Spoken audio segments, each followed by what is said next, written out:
guys. My name's Iain. I'm one of those Ians with two eyes. It gets very confusing. I get called Lane at least once a day, I'd say. So thank my parents for that. It's really, really good. Anyway, my day job is to help retailers work out what to do, to get past the hype, to be honest, get past the BS, and work out what's going to move the needle for them. I run an e-commerce and retail community called Boom, and in there, we talk about lots of challenges that people have. Now, you may be incredibly surprised to know that there's a lot of chat about AI in there. As I'm sure you guys have all had chats here about AI, it's the main theme, sort of like here. And I had a question in the group that I really feel sums up where we are in May 2026 with AI in e-commerce and retail. And it was a really simple question. And I think this is the one that is on everybody's lips. And it is the thing that inspired this debate. It was from a member called Jess. She runs a fashion brand. And it was simply, what is everybody using AI for? And I thought about that for a second. And it made me think, well, yeah, because we've all heard the headlines. We've all heard that AI has changed the world, or it's going to change the world, that it's the fourth industrial revolution, everybody's going to lose their jobs. But we've also seen the massive failures Brendan mentioned before about OpenClaw and some of the things that have happened there. If you want a really fun afternoon, just search for AI fails on YouTube. You can have a great time. It's awesome. But there's this narrative that happens, right, of if you're not doing it, you're missing out. You should be doing it now. And then it comes to the question, well, what should I be doing? By the way, I think Brendan's framework's really good. Let's definitely follow up on that. And so what I wanted to do was I wanted to have a, let's say, robust discussion. I don't think robust is quite right. Technically it's called a debate, but basically two opposing opinions about AI, because I want everybody in this room to think about it for themselves and in their individual circumstances. Okay? So, what we're going to be doing is something slightly different. This isn't a panel. This isn't we all sit and agree on what's going on. We're going to be arguing two different sides. So, on my right, I have James Domensino from Spell Clothing. I'm sure you know them, based just down the road in Byron. James is the head of everything tech and sales at Spell. He is going to be arguing that AI is underused. And his job is to convince you all that that is the case. And then on my left, I have Liv Coleman, who is the founder and creative director of All Things Golden, a capsule fashion brand. They are both very involved within their businesses day to day. There is no sales pitch going on here. This is real stuff that's happening. Liv is going to be arguing that it's completely overhyped. Their job is to convince you of their side. Now, I'm going to need a little bit of involvement from you guys. So, what we're going to do is, we're going to vote now, and then we're going to vote at the end, and we're going to see who has convinced the most people. Now, obviously because we're talking about AI, we're going to do a really complicated, technology-driven way of voting. It's called raising your hands. So, what I want everybody to do is I want you to vote. There's three ways you're going to vote. You're either going to vote underused, overhyped, or not sure. So, can everybody raise their hands that believe AI is underused? Okay. They're on your side here. They're on your side. Okay? Now vote if you think it is overhyped. You've tried stuff, it hasn't worked, it's failed. Okay. Okay. And then if you didn't vote, because I checked everybody, You're not sure at the moment. You're our undecided voters. Okay, these are the ones you're going for, guys. These are the undecided ones. These are the easy targets. Okay, so without further ado, let's get James up to pitch to us why he thinks it is underused. Yeah, round of applause, please. Thanks, James, Iain. giving up his time as well. It's like, this is big. Well, I actually did want to start with a clap demonstration, but doing it a little bit differently. So I want you to start with a clap, but I want to all clap at the same time. So I'm going to lead you in, one single clap with a loud, crisp finish. Clap on 3. 1, 2, 3. All right, so we have an execution problem. Okay, so we'll try it again, but really think it's on the 3 that you want to be clapping at that exact moment. You should hear one loud, crisp noise through the room. 1, 2, better. Now, really take ownership. To the person left and right, clap louder than them. Start with your hands about equal part to each knee and really hit for a loud, crisp clap. This is the last time we're going to try it. 1, 2, amazing. Same people, same tools, different outcomes. You have just demonstrated the exact way that with structure and clarity, things can change, just like how we use AI in our businesses and in organisation. You've heard it before, you'll hear it throughout the days. The barrier of entry has been lowered. This is now accessible to everyone through your entire business and through all your competitors. But as you just saw with a simple clap, we all have hands. It requires execution and coordination. So we've seen tech trends. Who can remember NFTs and the role it would play for our communities? Web 3.0, some businesses changed their entire name and strategy. AR shopping, I take full ownership and fully disclose. I went back from a conference with a cardboard headset. My iPhone 6 sat inside this headset and I preached to the boardroom the future of retail, a shopping centre that we could experience in virtual reality.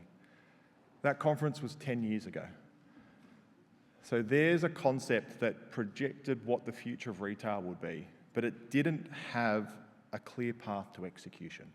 And that's what was missing. So when you talk about AI, how are we using it today? So it's not about, I think, fully automating and connecting, and like Brendan said, standing back and just letting this thing run. So for us, we've taken as an example in our business, inventory allocations. We need to decide what stock on a Monday we need to send to a store. So we have built a app script in a Google Sheet that takes inputs from multiple locations, how long stock has been in market, what size has been selling, the rate of sale, and in about 4 or 5 minutes it runs in the background and presents a presentation layer to a human. That human capital is now redeployed, not to pull spreadsheets, not to run formulas, not to remember VLOOKUP tables, but to look at a presentation layer of what stock should be recommended, the delta requirements, and make a decision. But this now takes 5 minutes, not an hour and a half every Monday. So this sort of thing didn't happen overnight, but it's about how you can execute the talent in your business to make meaningful decisions by freeing them up. How your team uses it and how they develop trust is the most important thing. If you go too fast, it becomes too complicated and scary, the trust is not there. But if you can build that trust, AI is really powerful. And on that note, I hold the position that it is very underused, but you need to deploy it in the right way. Thank you, James. Liv, convince us why it's overhyped. I've got my work cut out for me. I think there was 10 hands. Don't worry. Okay, I want you to do something for me. Can you all close your eyes, please? And I want you to imagine yourself standing up on this stage where I'm standing. You've had 3 days to prepare for this speech and you haven't done much public speaking before. Times that feeling by 5, and that's me right now. You can open your eyes. What I did there was create a human connection. AI can't replace feelings. They can't make you feel things. And that is very much how I am feeling right now. So bear with me. I'm really excited to talk to you because I feel like my perspective on this is quite unique. I would also like to slightly shift my debate perspective. So I don't necessarily want to argue that AI is underhyped, underused. I want to argue that human intuition and instinct is both underhyped and underused. So I didn't have very long to prepare for this, and my first instinct was to, ironically, run my thoughts through ChatGPT and put together a script that I could then talk to you guys about. And don't get me wrong, I did do that on Friday, and I had a pretty amazing argument, both with my original unique thoughts based on my life's experience, but through the logical and structured lens of AI. So I had that, I was ready to go, and I was like, okay, I haven't got much time, this is good enough, I'm happy with that. I got on the plane to come over here, and I had Wi-Fi on the plane, so I thought, okay, I'll do a little bit more work. I then got here, went to check through my AI script and notes, and ChatGPT had kicked me out because there was unusual activity, which I assume was me logging into the Wi-Fi on the plane. No, not by chance. So what I did was I got here and I was like, shit, I'm here for 2 days. Sorry, just swore human again. And I thought, okay, I can try and cram. I've got all these events. I really want to go and see these people speak. I want to go to these dinners, but I'm probably going to have to stay home, cram, make sure that I can remember exactly what I want to say when I get here. But I figured that that was sort of counterproductive. What I wanted to talk about is what I already know, and it's based on my unique life's experience. So I did the opposite. I listened to my intuition and I went out and went networking. And I had two of the most powerful human conversations that I've ever had in the last 2 nights. And I wasn't networking and working the room and chatting to everybody. I sat and spoke in depth with the person sitting next to me. So what I'd like to argue is that business is tough, AI is exciting, it's shiny, we're problem solvers, we're like, cool, I can save money, I can optimize. It's really easy to get distracted, but in that, we forget about all of the things that we've learnt instinctively. I've had an extremely challenging year in business last year. A lot of you probably get triggered when I say the word tariffs. And basically, I was in a position where my business could have gone under in the space of a few months. I could have doubled down, optimized AI, but I decided to sit back and figure it out and listen to my intuition about what's next. What I know is brand and community and creativity. They're my strengths, and I decided to double down on those because I was looking fast forward, and I thought if everyone's going to be on their computers and stressed, we need the antithesis of that, which is human connection and community. So that's what I did, partly strategically, partly because I only had so much resource. But that's what I've decided. So I'm about to open a flagship store. We've got a wellness studio. I believe in the power of a regulated nervous system. And I would argue that those are the most important things moving forward. So it's not necessarily don't use AI, it's just how are you using your time. And I urge you to put as much effort into AI as you do into your personal well-being and your intuition, because all of my best decisions in business haven't been based on logic, they've been based on intuition and also conversations that I've had with other people. So I'll leave that with you, and hopefully we can talk about it a little bit more. And on a separate note on human, I was on my way here, and I think that one of the tech partners could sense that I was nervous, so he came up to me and he gave me this. He's like, you look like you need this. I'm assuming it's like a sensory toy. It's also a highlighter. Life-changing. Human.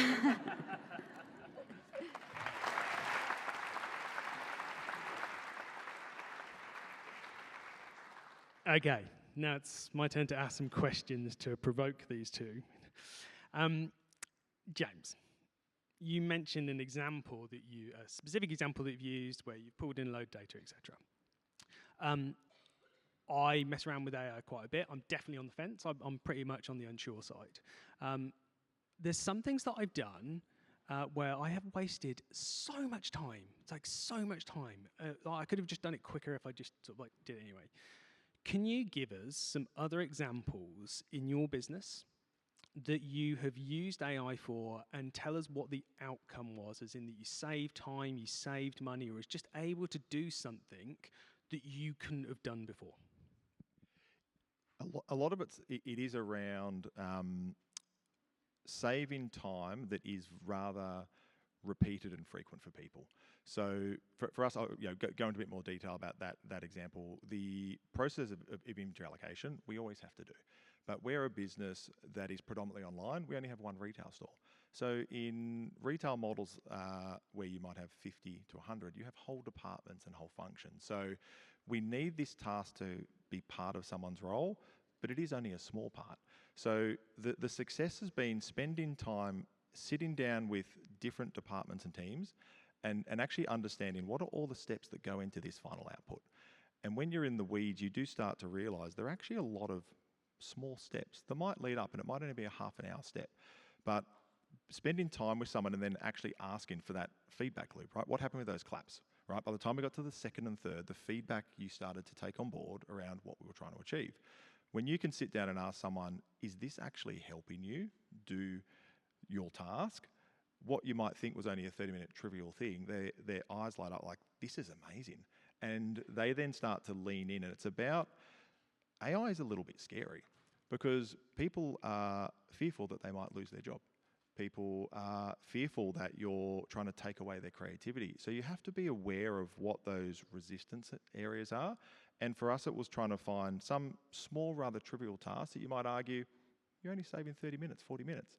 But it's the buy-in that creates for bigger transitional. This is a change management piece. And if you can get some of these small little wins, give someone back 30 minutes, what then starts to happen is the ripple effect. Now, the next person over here starts to see that person's got a bit more spare time in their morning. And then when you approach for the change, you're preparing and gearing up for some of the larger scale tasks that we've got planned for.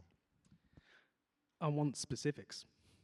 I want to know a very, very specific task. There's the allocation, but other things, because in theory, I get it. It makes perfect sense, all these things, but it's if I think back to Jess's question, like the actual use for it. And did it save time? Did it save money? Give me more examples. Yep. So if you get into the weeds of that process, the Monte Carlo concept of allocation, you have to try to predict for a single size with 8 variants and down in a retail store in Byron Bay, who is going to walk in and buy a medium or an extra large with 36 products across a collection, 8 variants across that, and 175 square metres of floor space. You cannot get it perfect. So retail is a mixture of art and science. So what we're able to do with something like this, if you think what a automation is now doing, it is taking in a variable criteria of the date of when product is actually launched. It's taken consideration around size, and it's in real time going into a custom app to pull real-time inventory out of Shopify. It's doing a level of analysis that humans haven't been able to do. And you're now surfacing information that might not have been put into consideration. And what started as a task to send stock down to a retail store, we're now able to surface a little notification. You might want to bring some of this stock out because it's better selling on the online store, not in retail. So we've completely flipped the task to be both informative and driving transactional action. So are we saying that there's no more C-grade stock? You still have C-grade stock, okay, but you have a better chance of seeing some of the issues a lot earlier. Got it. Thank you. Liv, I'm going to come to you. I feel you're a very good representative of a founder and a retailer who owns the business and runs it. You have a lot on. You're opening a new store. You've come and do these debates. You're dealing with tariffs. You're dealing with all these different bits and pieces. And often it's a juggling act, right? How do you juggle what's going on, and where does AI fit in the scale for you? Like, how far down is it? Where are you at? And also, what are you focusing on now that you feel in sort of 2026 is, for other retailers, what you think they should be doing? Yeah, so I have to be completely honest. I'm not using a lot of AI tools. like I said before, partly from a strategic lens, partly from a resource perspective. Part of my logical Live and ChatGPT argument was something that I called the early adoption tax, the AI early adoption tax. So I figured if I doubled down on brand and community and making my customers feel something, which is ultimately going to be what stands out when entry to market is so much easier and there's going to be so much more competition, then hopefully I can hire the people that have already figured it out next year. So yeah, I'm definitely using it. I find it amazing, obviously, for like consolidating thoughts, organizing thoughts. But again, the example that I experienced just in the last couple of days was an experience that completely reframed my approach to this conversation. And I wouldn't have done that if I didn't put my computer and my phone down. And I feel like my argument today is so much more powerful than the one that I wrote 2 days ago. Amazing, get it. James, what have you tried that has been an absolute miserable failure? Where you've kind of gone, right, this is going to be the thing, I'm going to put this all together, and it has been a waste of time, it's gone off on a complete random tangent, or you've been sold a tool that says, hey, this is going to make all of your ads, or something like that. What has just fallen flat on its face? I think trying to go too fast too soon, and I mean Brendan touched on this as well. You know, having that ability to step back, zoom out, and question: is this a valuable use of my time right now? And sometimes asking that question, if you think about if I'm using AI to develop a process or a concept, one thing we didn't do early was actually ask: is this the best way to achieve what we're trying to achieve? And when you now start asking, there has been some times where you might be 2 hours in, you ask the question, and the answer is not really. And so that is actually part of that feedback loop. That is part of that learning as we're hands-on with the tools and we're understanding. If we're going to be a leader of change in an organisation, we need to know what the blind spots are. We need to know where the errors are. We need to know where the time gaps are. Because what now might have happened tinkering for 2 or 3 years, when someone now leans in the business and goes, I'm really excited about tool X, we can shortcut that learning for them so quickly.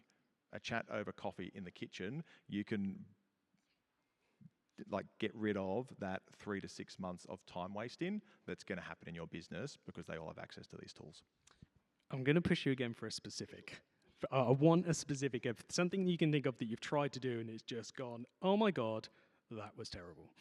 Yeah, we wanted to save a shed load of money by completely, automating ghost imagery and part of product manipulation. And for a business that is built around visual storytelling, while we didn't go live, we spent a lot of time testing, and it just got it wrong too many times. And it didn't even get close. But we spent too long probably just trying to tinker or test to see whether this would help us in any way. So I'm glad we've aborted and walked away and put that to bed. We've tested it, but it was about putting to true what is right for us as a business and how we want to be represented externally. So that was overhyped. It was overhyped. No, it was us learning what are the right tools for the right outcome. Liv, I want to know how you deal with the FOMO of because I certainly get it in the industry that I work in. I see all these things. Oh, I should be doing this, all these other sort of like bits and pieces. And you know, there's all the talk here. There's everybody. Like you've had lots of conversations sort of like with it. How do you filter through to make sure that you're still prioritizing the right things for your business to get the outcomes that you want? How do you deal with that FOMO? Yeah, that's a good question, because I remember a year or so ago, I went to a founders retreat, and a lot of it was about AI. And the topic of the discussion was where we can get in early. We have this competitive advantage if we get in now. And I walked away from that completely overwhelmed. Obviously, the founder and business owner in me was like, yes, I want to do all of those things. But it was running it through that lens of, is this actually a good use of my time right now? Is this actually going to move the needle? And yeah, intuitively, I was like, no, it's not. Like, what I need to do right now is grow my brand, build my community before more brands are in the space doing exactly the same thing. So that's how I do it. And then I also think about it slightly differently. Yes, there's FOMO, and there is a part of me that's like, oh crap, I'm running behind. But I also think that there's so much power in the other side. So like the power of those conversations. The conversation that I had with a woman last night at dinner might possibly change the trajectory of my life. So it's place, like how much value are you putting on those things? I think, yeah, if you look at it that way, then that kind of dissipates the FOMO for me. So essentially, you could have been in your hotel room trying to work out how to do something for AI with your business, but you decided to go have a human interaction where you talked about things and you learned something. Correct. And AI can never replace like the human experience, which is completely unique for every person, and it doesn't understand nuance. So yeah, I never would have got that through AI. So yeah. I do remember being at a networking event, maybe 6 months ago or 12 months ago, and the subject sort of comes up as it sort of like does, and it was a very techie sort of like event. It was a lot of web developers, and this guy was trying to convince me that within a certain period of time that he'll just be able to send a robot along to these events that will then interact with other people, so he doesn't have to bother coming along to them. And I was like, mate, that is I'll like, if it happens, fair enough. You've got me on record, sort of like we're saying it. But I was like, there's no way that you're replacing that. There's no way that you're going to send. I mean, imagine sending a robot to this event so then pick up all the other sort of like bits and pieces so you're not coming along. It's all the other conversations that you have. I get it. This question is for both of you. James, I'll start off with you. What would have to happen in the next 12 months for you to change your opinion? People make no progress. They don't increase their revenue, reduce their costs, and be really innovative. Fair. Liv? I don't think I'm ever going to change my opinion, but I believe in a world where we work together. So I think that everything is richer when we combine. So it's obviously going to be part of our future. It already is, but it's about figuring out a way of working together. And I'm kind of excited by that. Like the younger generations are going to be growing up with this. We're soon going to be the oldies that have no idea what they're doing. But the point is we have to bridge the gap together. So I'm kind of excited for that as well. Would you guys like to ask each other a question to potentially trip each other up and convince the audience that your opinion is the strongest one? I had a really good conversation at dinner last night with a peer group, and we learnt a lot from each other. It was very human, and we spoke a lot about AI. And I think I agree and align, and I think that hybrid is so powerful.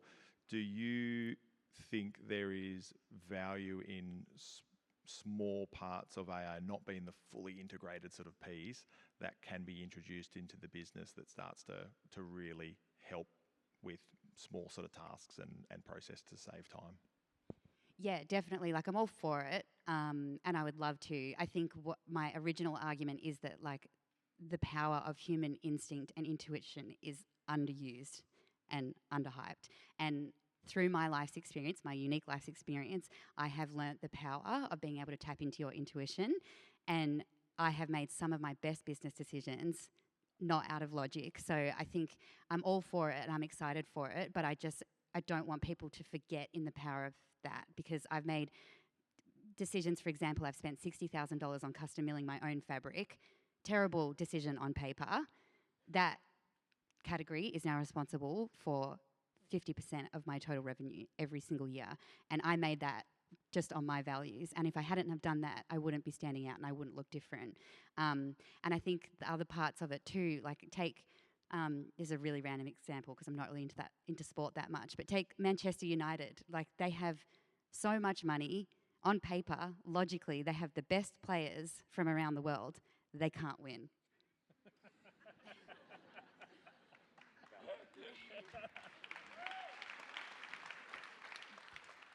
I think you're winning them over. Liv, a question for James. Do you feel like you have been part of this early adopter tax where you've had to learn the hard way via mistakes? And yeah, how does that sit with you?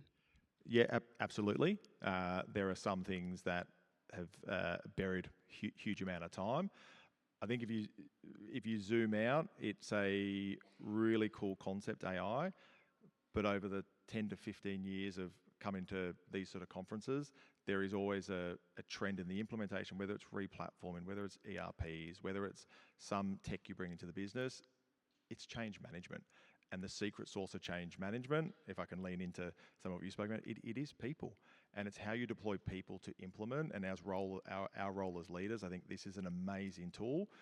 Spend time, fail, learn, because we as leaders need to guide others to not waste time, but to have real impact. And I think that is that balance. There is art and science, and it's trying to find that good balance.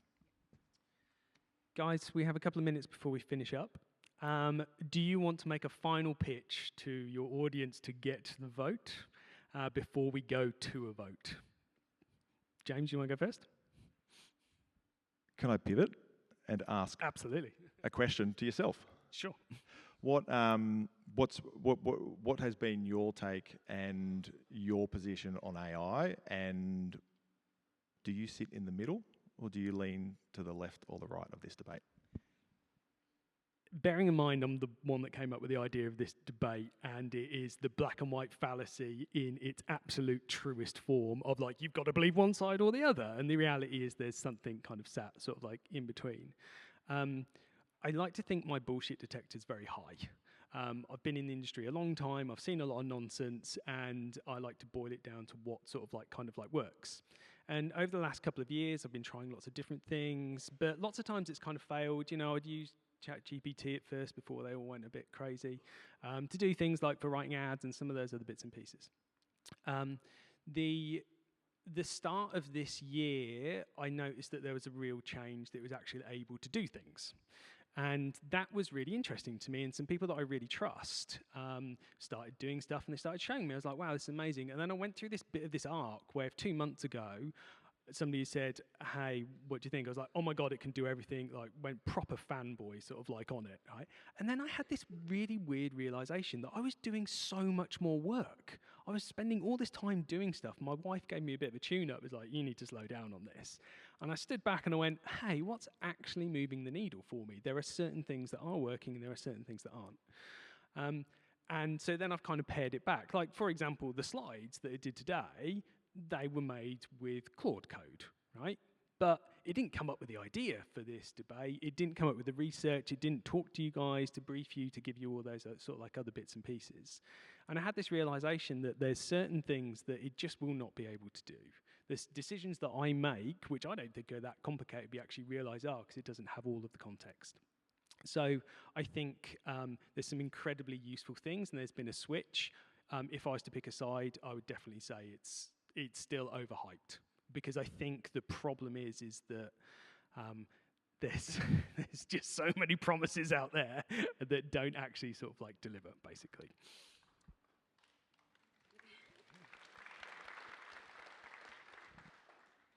Final pitch, or should we go to the vote?